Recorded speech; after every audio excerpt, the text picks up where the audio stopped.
मोटी कमर वाली बहू पार्ट 2। अरे याद है ना वो मोटी सी कमर वाली बहू? उनके दिन अभी भी नहीं फिरे। वो फिर एक बार अपनी कमर को लेकर चर्चा में है। कैसे? देखिए। क्या करूं, मेरी मोटी कमर का सब मजाक उड़ाते हैं। माँ जी तो ऐसे करती है जैसे मैं कोई डायन हूँ। ना कहीं साथ ले जाती है, ना ही किसी से मुझे मिलवाती है। अरे मीना, तो कोशिश क्यों नहीं करती कि तेरी कमर थोड़ी पतली हो जाए? अब देख ना, मेरे ऑफिस में भी उस दिन तेरा कितना मजाक बना था, याद है ना? मीना को पति से ये उम्मीद तो बिल्कुल नहीं थी। वो सोच में पड़ जाती है कि आखिर क्या लुक से मायने रखते हैं? रिश्ते नाम की कोई चीज होती है क्या? पापा पापा, मेरे स्कूल में फंक्शन है, सबके मम्मी पापा आएंगे, आप भी आना कल। अरे नहीं बेटा, कल तो मेरी जरूरी मीटिंग है, कल नहीं हो पाएगा बेटा। अरे मैं हूँ ना, मैं आ जाऊंगी। क्यों?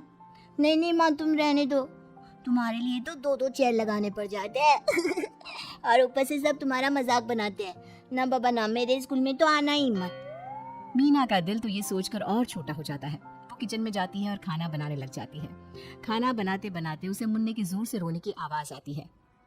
क्या हो गया मेरे बेटे को? मेरा बच्चा गिर गया है। कितनी बार कहा है कि भागा दौड़ी ना किया कर। मीना जल्दी से बच्चे को उठाती है, उसे कमरे में ले जाती है और सुला देती है।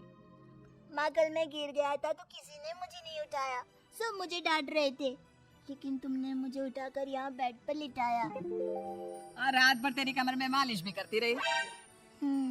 तभी तो मैं आज स्कूल के फंक्शन में जा रहा हूँ, मैं तो कैसे जाता। अच्छा माँ, मैं जा रहा हूँ। बेटा स्कूल चला जाता है। उधर सास। बहू, वो क्या है ना, आज मैंने घर में कीर्तन रखा है। तेरी कमर के कारण मैंने सबको बोल दिया है कि तू मायके गई है। तू जानती है ना कैसे तेरा मजाक बनाते हैं सभी। बहू कुछ नहीं कहती। पर माँ जी, कीर्तन में बैठने का तो मेरा भी मन था। हाँ, तो किसी और शहर चली जाना जहाँ तुझे कोई जानता ना हो।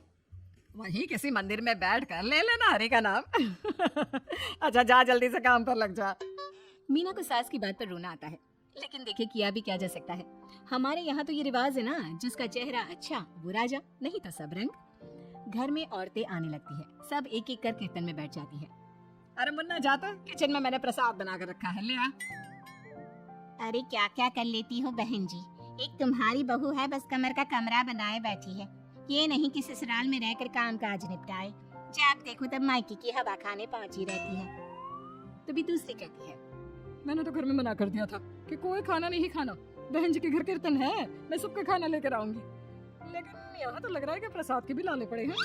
अरे कर देना पागलों वाली बात, खाना भी बना कर रखा है मैंने।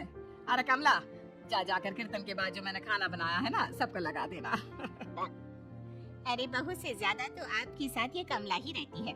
हाँ, तो क्या अब नौकरानी से करवा दी थी बेटे की शादी कमला किचन में जाती है, जहाँ बेचारी मीना पसीने से तर खाना पीना और किचन के काम में लगी होती है।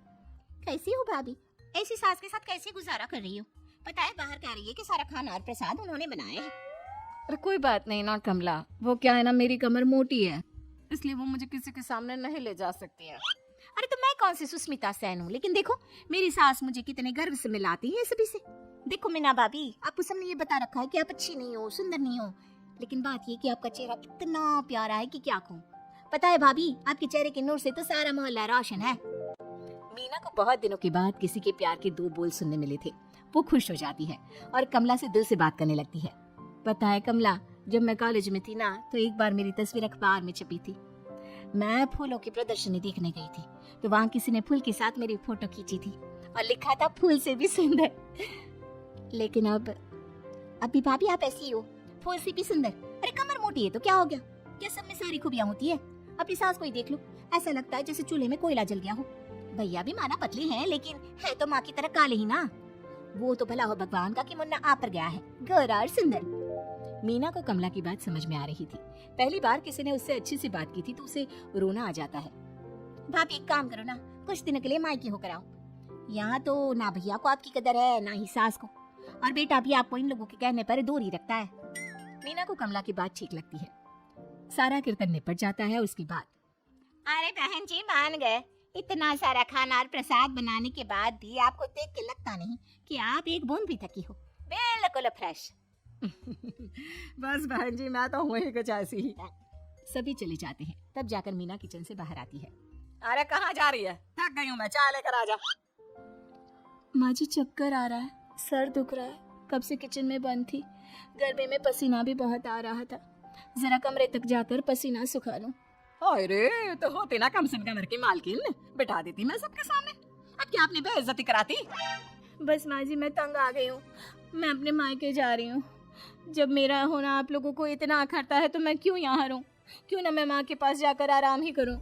तभी वहाँ पति आ जाता है। देखो ऐसा नहीं है, लेकिन हाँ कुछ दिनों के लिए तुम जाना चाहती हो तो हो आओ, लेकिन यहाँ हम सबको तुम्हारी जरूरत है। मीना पति की इजाजत के बाद मायके जाती है, लेकिन वहाँ भी भाभी। अरे मीना दीदी, आज ही आना था क्या आपको?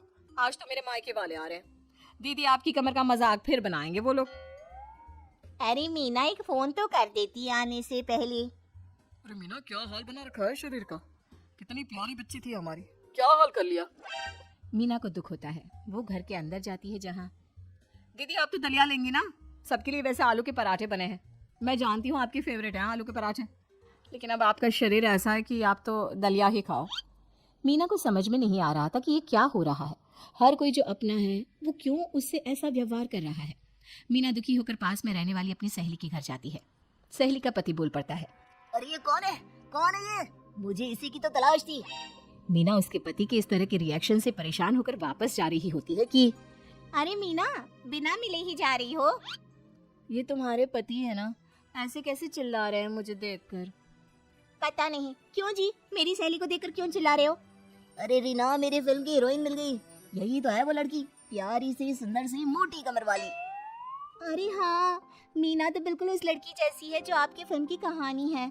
ये क्या बोले जा रहे हो तुम लोग? मीना मेरे पति बहुत बड़ी फिल्म के डायरेक्टर है, पता है ना तुम्हें? और मैं एक बहुत बड़ी फिल्म बना रहा हूँ शाहरुख खान के साथ। मैं चाहता हूँ कि तुम उसकी हीरोइन बनो। हाँ मीना हाँ, प्लीज ना मत कहना, और इसके लिए तुम्हें करोड़ों रुपया भी मिलेंगे। मीना मन में सोचती है कि जो दुनिया उसे मोटा और भद्दा कहती थी, उसे जवाब देने का यही एक रास्ता है। मीना फिल्म में काम करने के लिए हाँ कर देती है और फिर सारे शहर में मीना की फोटो शाहरुख खान के साथ लग जाती है।